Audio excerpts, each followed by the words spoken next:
नमस्कार, news times today में आपका स्वागत है। मैं हूं विनीत। झारखंड के मुख्यमंत्री हेमंत सोरेन के लिए राहें आसान हो गई हैं। हेमंत सोरेन ने झारखंड का विश्वास जीतते हुए फ्लोर टेस्ट पास कर लिया है और अब उनके कैबिनेट का विस्तार हो गया है। झारखंड के मुख्यमंत्री हेमंत सोरेन ने विधानसभा में विश्वास मत जीत लिया है।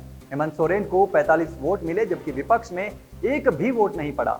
सदन में बहुमत साबित करने के बाद हेमंत सोरेन की कैबिनेट का विस्तार किया गया। नए मंत्री के रूप में दीपिका पांडेय सिंह, बैजनाथ राम, चंपई सोरेन और इरफान अंसारी ने शपथ ली। हालांकि हेमंत सोरेन के भाई बसंत सोरेन को कैबिनेट में जगह नहीं दी गई, लेकिन दीपिका पांडेय सिंह और इरफान अंसारी का नाम पहले से तय था। विधानसभा में सोरेन ने विश्वास मत प्रस्ताव रखा। जैसे ही सीएम हेमंत सोरेन बोलने के लिए उठे, वैसे ही बीजेपी विधायकों ने हंगामा शुरू कर दिया।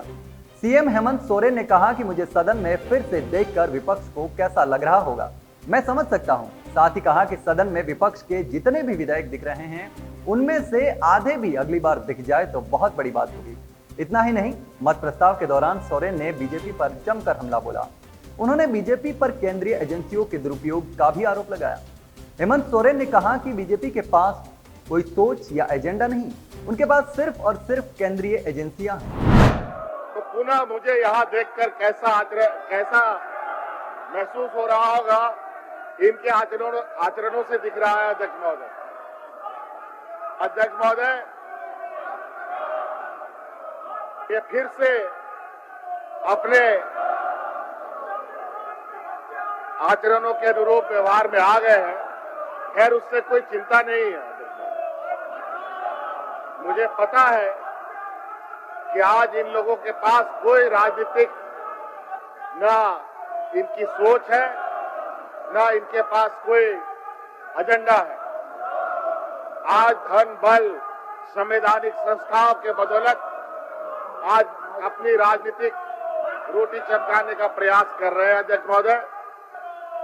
इसलिए अध्यक्ष महोदय, मैं बहुत ज्यादा कुछ नहीं कहूंगा और जो प्रक्रिया है उस प्रक्रिया को हम पूर्ण करें।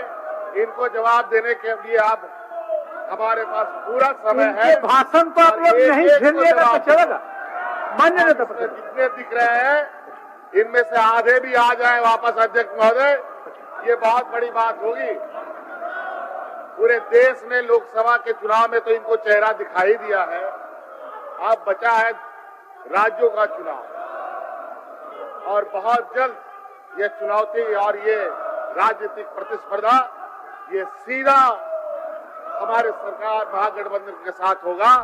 आपको बता दें कि विधानसभा में हेमंत सोरेन के गठबंधन को बहुमत मिला है, जिसमें से झामुमो के 27, कांग्रेस के 17, राजद का 1 और भाकपा माले का 1 विधायक शामिल है। वहीं विपक्ष में भाजपा के 24, आजसू के 3, एनसीपी का 1 और निर्दलीय 2 विधायक हैं। बता दें कि 28 जून को हेमंत सोरेन जेल से रिहा हुए थे। 3 जुलाई को चंपई सोरेन ने मुख्यमंत्री पद से इस्तीफा दिया। फिर हेमंत सोरेन ने सरकार बनाने का दावा पेश किया। चंपई सोरेन ने हेमंत सोरेन की गैर मौजूदगी में 5 महीने तक मुख्यमंत्री की जिम्मेदारी निभाई थी। 5 जुलाई को हेमंत सोरेन ने तीसरी बार सीएम पद की शपथ ली। अब मुख्यमंत्री हेमंत सोरेन एक बार फिर झारखंड की गद्दी पर राज करने जा रहे हैं। हेमंत सोरेन झारखंड के 13वें मुख्यमंत्री बन चुके हैं। झारखंड की जनता को सोरेन से काफी उम्मीदें हैं। फिलहाल के लिए इतना ही। इसी प्रकार की तमाम खबरें हम आपके लिए लेकर आते रहेंगे। तब तक के लिए जुड़े रहिए न्यूज टाइम्स टुडे के साथ। मैं विनीत, धन्यवाद। ऐसे वीडियोस देखने के लिए सब्सक्राइब करें न्यूज टाइम्स टुडे को और जुड़े रहिए हमारे साथ।